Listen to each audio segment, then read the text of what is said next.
Back in 2018, then Republican incumbent Bruce Poliquin criticized the use of ranked choice to decide the 2nd congressional district race. This time around, while he seems resigned to its use, he still has choice words for the expected winner, Jared Golden. Good evening, everyone. I'm Amanda Hill. And I'm Brian Yacono in for Pat Callahan today. All of the ballots cast in the 2nd district are now being re-entered into a tabulating machine in Augusta.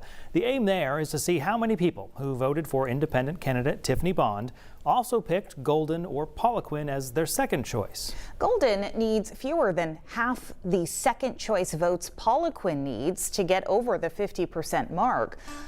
All of this is happening under the watchful eye of both campaigns, as well as Maine's Secretary of State. News Center Maine's Jack Molmid is there too. And Jack, I'm sure this has been a very long day for everyone involved. Yes, Amanda, it has actually been a very long day here in Augusta, where so far one county has officially been verified and tabulated. That is Aroostook County. Now they are going through Oxford County as well and reviewing that. But those are just a few counties of many in what is the massive congressional District 2 race between Bruce Poliquin and Jared Golden. Now we are here for ranked choice voter tabulation, which is set to end tomorrow. I had the chance to catch up with the campaign manager of one of the campaigns, along with the Secretary of State, to find out what this ranked choice voting means for them. 850.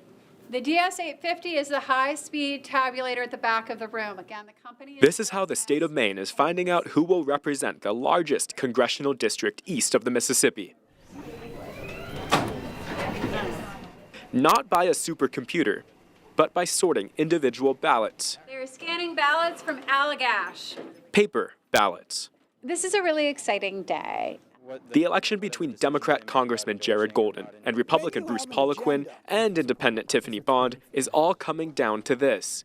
Back on Election Day, Tuesday, neither candidate could get above 50% of the vote, Golden's 48% to Bruce Poliquin's 44%. So now the choice of who will represent Maine, from Allagash to Lewiston and Auburn, will be up to which Tiffany Bond voters put Golden or Poliquin as their second choice. As Secretary of State Shanna Bellows explains. The second choice of the ballots that had chosen Tiffany Bond as their first choice will determine whether those ballots get reassigned to Golden or to Poliquin. Because Golden is just 2 percentage points from securing 50% of the vote, that means just a fraction of Tiffany Bond's second choice voters need to select Golden, putting Poliquin at a statistical disadvantage and a slim chance of winning this election. Results are what they are on election night. We obviously wished it would be a little different heading into RCV, but this is the process we have.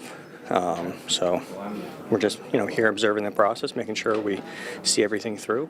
Ben Trundy, Poliquin's campaign manager, did not say Poliquin concedes, but says the outcome was disappointing and unexpected. Clearly that was not what it was, which, those are things that are kind of the unknowns until you get to the day. But I think we're still doing the math on it, and, I think could we have done things a little differently? I mean, sure.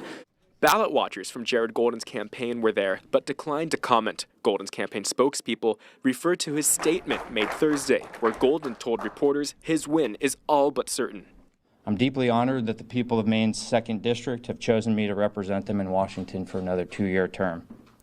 Although Bruce Poliquin is not yet willing to concede, at this point the final result is undeniably clear. And slowly but surely, the votes in the same district that voted for Donald Trump in 2020 will be tabulated and will determine who will represent this part of Maine in Washington in the new year.